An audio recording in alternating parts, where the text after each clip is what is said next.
ಬೆಂಗಳೂರಲ್ಲಿ 7.11 ಕೋಟಿ ರೂಪಾಯಿ ದರೋಡೆ ಕೇಸ್ಗೆ ಸಂಬಂಧಪಟ್ಟಂತೆ ಪ್ರಕರಣದ ಬೆನ್ನಲ್ಲೇ ಎಚ್ಚೆತ್ತುಕೊಂಡಿದೆ ಪೊಲೀಸ್ ಇಲಾಖೆ. ಪೊಲೀಸ್ ಇಲಾಖೆಯಿಂದ ಮಾರ್ಗಸೂಚಿಗೆ ಸಿದ್ಧತೆಗಳನ್ನು ಕೂಡ ಮಾಡಿಕೊಳ್ಳಲಾಗ್ತಾ ಇದೆ. ಸಿಎಂಎಸ್ ಸಂಸ್ಥೆಯ ಭದ್ರತಾ ಲೋಪ ಆರ್ಬಿಐಗೆ ಪತ್ರವನ್ನ ಬರೆಯೋದಕ್ಕೆ ಸಿದ್ಧತೆಗಳನ್ನು ಮಾಡಿಕೊಂಡಿದೆ.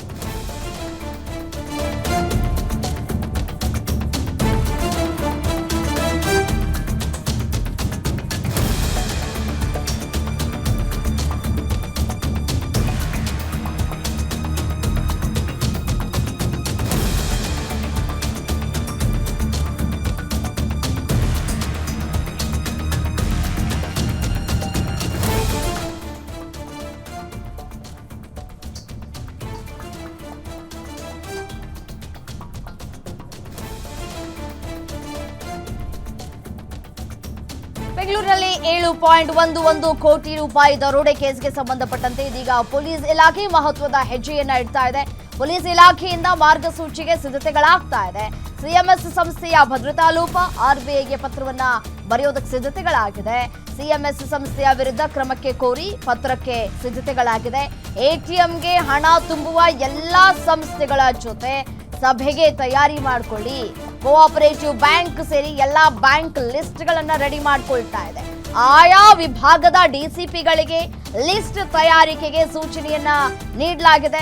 ರಿಜಿಸ್ಟರ್ ಆಫ್ ಸೊಸೈಟಿಯಿಂದ ಮಾಹಿತಿ ಮತ್ತೆ ಆರ್ಬಿಐ ಮೂಲಕವೇ ವಾರ್ನಿಂಗ್ ಅನ್ನ ಕೊಡಿಸುವುದಕ್ಕೆ ಸಿದ್ಧತೆಗಳಾಗ್ತಾ ಇದೆ.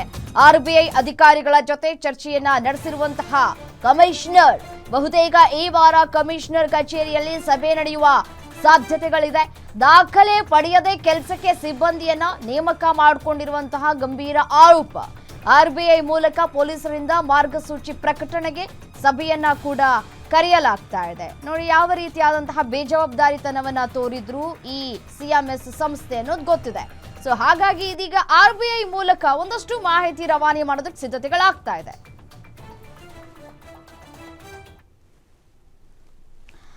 ಇದೇ ವಿಚಾರಕ್ಕೆ ಸಂಬಂಧಪಟ್ಟಂತೆ ಮತ್ತಷ್ಟು ಡೀಟೇಲ್ಸ್ ಕೊಡ್ತಾ ಹೋಗ್ತಾರೆ crime bureau head SK. Manjunath ದೂರವಾಣಿ ಸಂಪರ್ಕದಲ್ಲಿದ್ದಾರೆ. ಮಂಜುನಾಥ್, ಈ 7,11,00,000 ದರೋಡೆ ಆದ ಬೆನ್ನಲ್ಲೇ ಪೊಲೀಸ್ ಇಲಾಖೆ ಎಚ್ಚೆತ್ತಂತೆ ಕಾಣಿಸ್ತಾ ಇದೆ. ಸೊ ಆರ್ಬಿಐಗೆ ಪತ್ರವನ್ನ ಬರೆದಿದ್ದಾರೆ. ಪತ್ರದಲ್ಲಿ ಏನೆಲ್ಲ ಉಲ್ಲೇಖವನ್ನ ಮಾಡಲಾಗಿದೆ ಅಂತ ಹೇಳಿ ಡೀಟೇಲ್ಸ್ ಕೊಡ್ತಾ ಹೋಗೋದಾದ್ರೆ.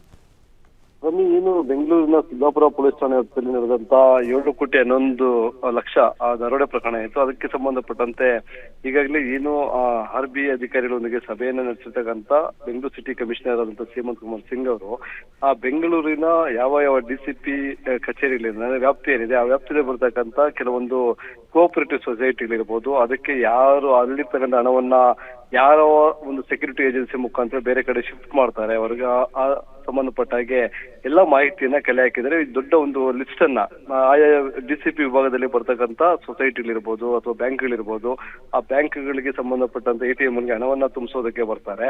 ಅಂತಹ ಸಂಸ್ಥೆಗಳ ಮೇಲೆ ಒಂದು ಪಟ್ಟಿಯನ್ನ ಮಾಡ್ಕೊಂಡಿದ್ರೆ ಅವರು ಏನೆಲ್ಲ ಒಂದು ಮಾರ್ಗಸೂಚಿಗಳು ಆರ್ಬಿಐ ಮಾರ್ಗಸೂಚಿ ಏನಿರುತ್ತೆ ಅದನ್ನ ಸರಿಯಾಗಿ ಪಾಲನೆ ಮಾಡ್ತಾ ಇದಾರೆ ಅಥವಾ ಉಲ್ಲಂಘನೆ ಮಾಡ್ತಾ ಇದಾರೆ ಅನ್ನೋದ್ರ ಬಗ್ಗೆ ಒಂದಷ್ಟು ಮಾಹಿತಿಯನ್ನ ಕಲೆ ಹಾಕಿದ್ದಾರೆ. ಇಲ್ಲಿ ನಾವು ನೋಡಬಹುದು ಸಿಎಂಎಸ್ ಸಂಸ್ಥೆ ಇದು ಬೆಂಗಳೂರಿನಾದ್ಯಂತ ಇರ್ತಕ್ಕಂಥ ಎಟಿಎಂಗಳಿಗೆ ಹಣ ತುಂಬುವಂತ ಇರ್ತಕ್ಕಂಥ ದೊಡ್ಡ ಒಂದು ಸಂಸ್ಥೆ ಆಗಿದೆ. ಆದ್ರೆ ಅವರು ಮೊನ್ನೆ ನಡೆದಂತ ಒಂದು ದರೋಡೆ ಪ್ರಕರಣ ಇರಬಹುದು ಅಥವಾ ಅದಕ್ಕೆ ಹಿಂದೆ, ಯಾಕಂದ್ರೆ ಇದು 3ನೇ ಬಾರಿ ಈ ಸಿಎಂಎಸ್ ಸಂಸ್ಥೆಯ ಒಂದು ದರೋಡೆ ಪ್ರಕರಣ ದಾಖಲಾಗಿರ್ತಕ್ಕಂಥದ್ದು. ಹಾಗಾಗಿ ಪ್ರಾಥಮಿಕ ತನಿಖೆಯಲ್ಲಿ ಸಿಎಂಎಸ್ ಸಂಸ್ಥೆ ಸಾಕಷ್ಟು ಭದ್ರತಾ ಲೋಪಗಳನ್ನ ಎಸಗಿರೋದು ಸಹ ಅಲ್ಲಿ ಕಂಡು ಬಂದಿದೆ. ಒಂದು ದಿನ ಹೋಗ್ತಕ್ಕಂಥ ಎಟಿಎಂಗೆ ಹಣ ತುಂಬೋದಕ್ಕೆ ಹೋಗ್ತಕ್ಕಂಥ ವಾಹನ ನೆಕ್ಸ್ಟ್ ಡೇ ಆ ಮಾರ್ಗದಲ್ಲಿ ಹೋಗಬಾರ್ದು, ಜೊತೆಗೆ ಅದರಲ್ಲಿ ಪರಿಣಿತ ಗನ್ಮೆನ್ಗಳನ್ನ ಇಟ್ಕೊಂಡಿರ್ಬೇಕು, ಜೊತೆಗೆ 2 ಕಸ್ಟೋಡಿಯನ್ಗಳಿರ್ಬೇಕು. ಇವೆಲ್ಲ ಒಂದನ್ನ ಪರಿಶೀಲನೆ ಮಾಡಿದಾಗ ಅವರು ಭದ್ರತಾ ಲೋಪಗಳನ್ನ ಉಲ್ಲಂಘನೆ ಮಾಡಿರ್ತಕ್ಕಂಥದ್ದು ಬೆಳಕಿಗೆ ಬಂದಿದೆ. ಹೀಗಾಗಿ ಬೇರೆ ಬೇರೆ ಏನು ಹಣಕಾಸಿನ ವ್ಯವಹಾರಗಳು ನಡೆಸ್ತಕ್ಕಂಥ ಸಂಸ್ಥೆಗಳೇನಿದಾವೆ, ಸೊಸೈಟಿಗಳೇನಿದಾವೆ, ಅಲ್ಲಿರ್ತಕ್ಕಂಥ ಒಂದು ಲೂಸ್ ಪೋಲ್ಸ್ ಅಂದ್ರೆ ಭದ್ರತಾ ಲೋಪಗಳ ಬಗ್ಗೆ ಈಗಷ್ಟೇ ಮಾಹಿತಿಯನ್ನ ಕಲೆ ಹಾಕಿದ್ದಾರೆ. ಅದಕ್ಕೆ ಸಂಬಂಧಪಟ್ಟಂತೆ ಆರ್ಬಿಐ ಅಧಿಕಾರಿಗಳಿಂದನೇ ಒಂದು ಸೂಚನೆಯನ್ನ ಮತ್ತೆ ಅವರ ಕಡೆಯಿಂದನೇ ಒಂದು ಕ್ರಮ ಕೈಗೊಳ್ಳೋದಕ್ಕೆ ಈಗ ಪೊಲೀಸ್ ಕಮಿಷನರ್ ಅವರು ಒಂದು ನಿರ್ಧಾರವನ್ನ ಬಂದಿರ್ತಕ್ಕಂಥದ್ದು. ಹೀಗಾಗಿ ಇನ್ನೇನು ಕೆಲವೇ ಅಂದ್ರೆ ಪಟ್ಟಿ ಮಾಡ್ಕೊಂಡಿದ್ದಾರೆ. ಅದಕ್ಕೆ ಸಂಬಂಧಪಟ್ಟಂತೆ ಕೆಲವೇ ದಿನಗಳಲ್ಲಿ ಎಲ್ಲ ಒಂದು ಸೊಸೈಟಿಗಳಿದೆ ಆ ಸೊಸೈಟಿಗಳನ್ನ ಕರೆದು ಸಭೆಯನ್ನ ಮಾಡುವಂತ ನಿರ್ಧಾರವನ್ನ ಮಾಡಿದ್ದಾರೆ. ರಮ್ಯಾ, ಥ್ಯಾಂಕ್ ಯು ತಮ್ಮ ಮಾಹಿತಿಗೆ.